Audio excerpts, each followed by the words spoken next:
In Germany in the month of March, once again, the expected winner was who you all think it would have been. However, EV sales increased by 28%. Plug-in hybrid sales fell by nearly 50%. This is a really good result because the majority of people in Germany who buy a plug-in hybrid don't actually plug it in. Hello, my friends. Welcome to the channel.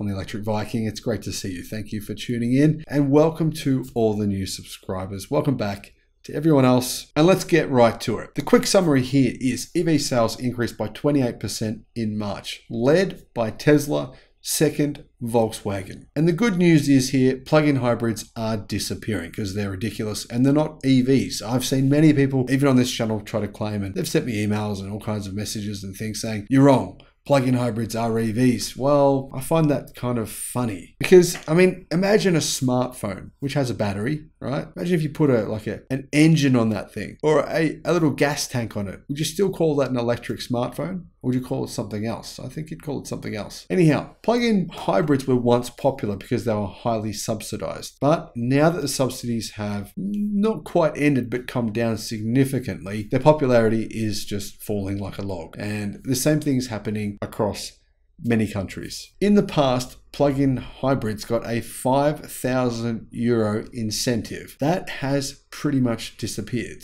And it's led to their precipitous decline this year, which has obviously damaged the EV sales numbers of the companies who are producing them, meaning companies like Mercedes, Volkswagen, etc. In the case of EVs in Germany, you can still get an incentive, but they were reduced before the start of this year, 4,500 euros for vehicles costing less than 40,000 euros. So not many cars were included, but you got 3,000 euro discount if the car cost less than 65,000 euros. So that's cars like obviously the Volkswagen ID4 and the Tesla Model Y and the Model 3 will qualify for that $3,000 discount. However, those EV incentives used to be higher. They're still in place, but they're around about 60% of what they originally were last year. The number of fully electric vehicles sold in Germany in the month of April was 44,125. That's an increase of 28% year on year, accounting for 16% market share. So far this year, 95,000 fully electric cars have been sold in Germany. A lot of those as a result, of course, of Tesla. That's an increase of 13% versus last year, and it accounts for nearly 15% market share. Tesla once again came first in the German car market for EV sales. However, Volkswagen are starting to catch up a little bit, well, at least in the month of April. So here are the winners and losers in the German electric car sales market. This is the future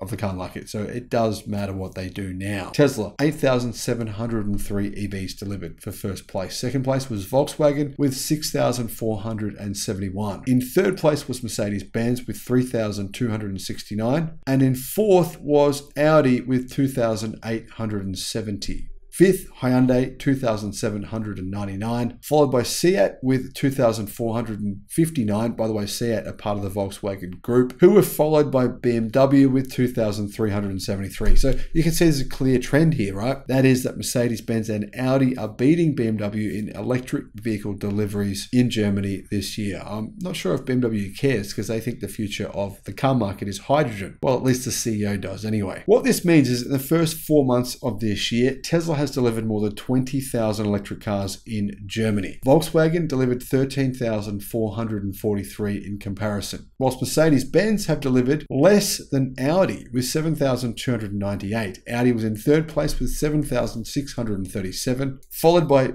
Hyundai with 5,394, and then BMW with 4,334. You can really see, right, that right now Germany does have a lot of different electric car models for sale. There's a lot of brands and they're not represented here, not because they're not for sale in Germany, but simply because they're just not selling all that well. For example, some of those are NIO and BYD. Chinese cars haven't really taken off yet in Germany. One of the key reasons for that I've mentioned a few times, that is that they're sold through distributors. Distributors are putting massive markups on the cars. The customers are saying, well, okay, that's an unknown, unproven brand as far as I'm concerned. I'm not going to pay that premium you're asking for it. That could change in the future. Hopefully it does. That said, the Chinese brand MG Row. So MG, of course, is owned by parent company SAIC, which is Chinese. They did do pretty well. They sold 3,117 electric cars, led primarily by the MG4, which is a very good electric car. You can see why they're selling in Germany for sure. Now, the other kind of, you would say, to be honest, Chinese car brand is Volvo. Parent company is Geely, who are Chinese. Volvo had 2,284 electric car deliveries, meaning that MG actually beat Volvo in Germany. What about models? Of course, the Tesla Model Y was the best-selling EV in Germany in the month of March. In the month of April, it was again the best-selling EV.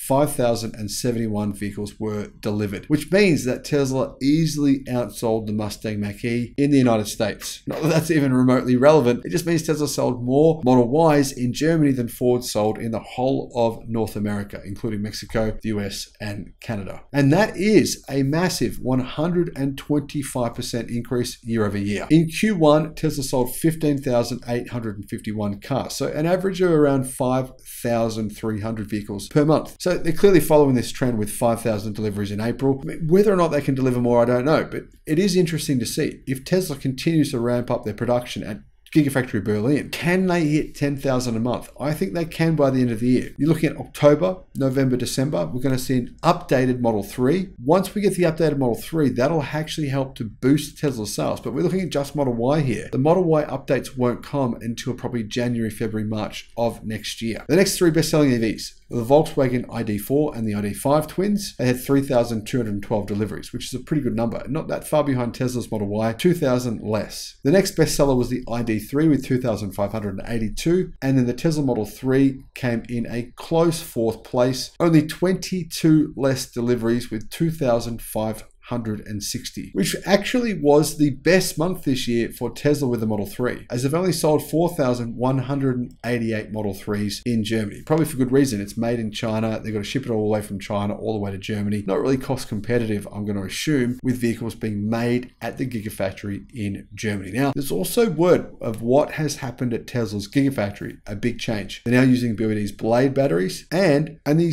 surprising thing is the range of those cars is very, very good considering the small battery pack size. That might help Tesla manufacture those cars at a lower price than they were previously. That's for the standard range model, by the way, which gets around 455 kilometers of range. That's just about 282 miles. Just a tiny bit more than Tesla's 4680 powered all-wheel drive standard range model in the United States. Thank you for watching, my friends. Let me know your thoughts in the comments below. And as always, have a great day.